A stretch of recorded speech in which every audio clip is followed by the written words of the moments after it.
7, 8, 9, 20, 30, 5, 7. Jsou v pohybu. 8.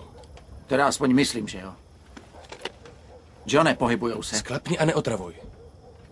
Jsou daleko, nepoznám to. Co myslíš? Počkáme ještě 10 minut a uvidíme. Je jich asi tak 140. Dej mi rádio. Voláš kapitána Petersona? Nejdřív se musím spojit s letectvem. Kmotr FEK, tady Assassin 2 Aktuál. Assassin 2, tady je Kmotr FEK, mluvte. Tady Assassin 2 Aktuál. Možná máme kontakt s nepřítelem. Ve směru 140 je možná tank v pohybu. 15 kilometrů od naší pozice. Další následují. Příjem. Assassin 2, tady je Kmotr FEK, čekám na podrobnosti, příjem. Ty světla nepřijedou blíž, než jsou teď. Vždyť je to kurva město. 30-40 kiláků daleko. To jsem asi myslel, to samý místo jako vy. Kolik říkala Alfa, že to je? 15 kiláků. Rozumím, čekejte, Dragon.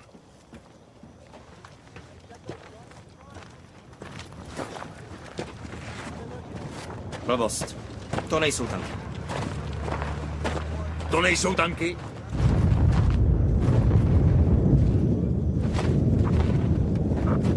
No, ale americký letectvo si asi myslí, že Brad Colbert pěkně kecá.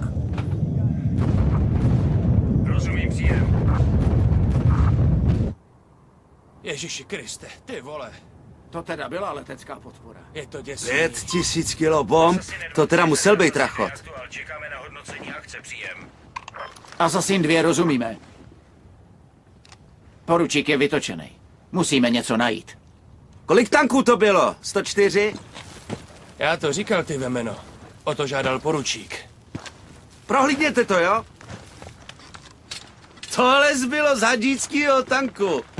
Za to dostaneš námořní metál. Málem nás zničili. Yes, sir.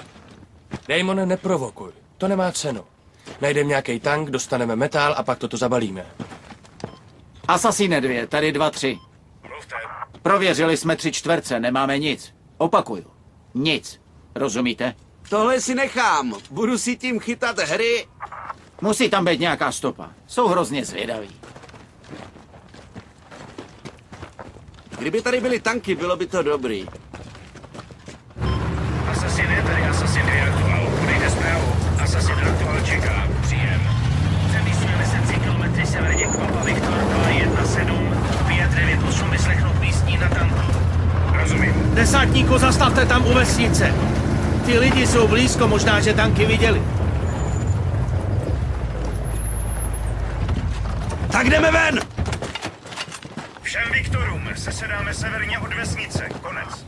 Asasine, tady Kryjte poručíka. Neviděli jste něco v těch oknech? Nějaký pohyb? To jen koukají nějaký bávy, nic to není. Příjem.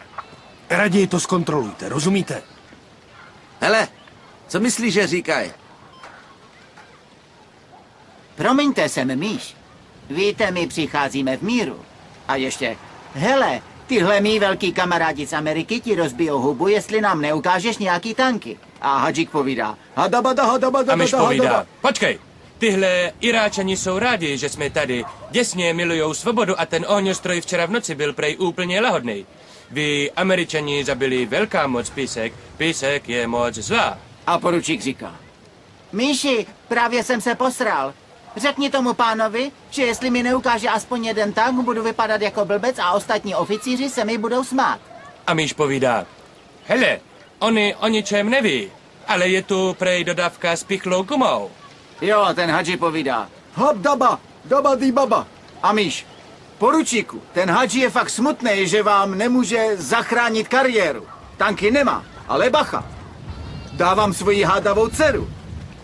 A poručík brečí a sere. To je přece debil. Zpět do tábora. Pojedu s druhým družstvem. Hele, Tak co říkal? má strach, že je budem v noci bombardovat. Poručík řekl, že ne. Nemá někdo hlad? Nasedat. Čekejte na odpočet. 5. To chceš žrát takhle i s tím kožichem?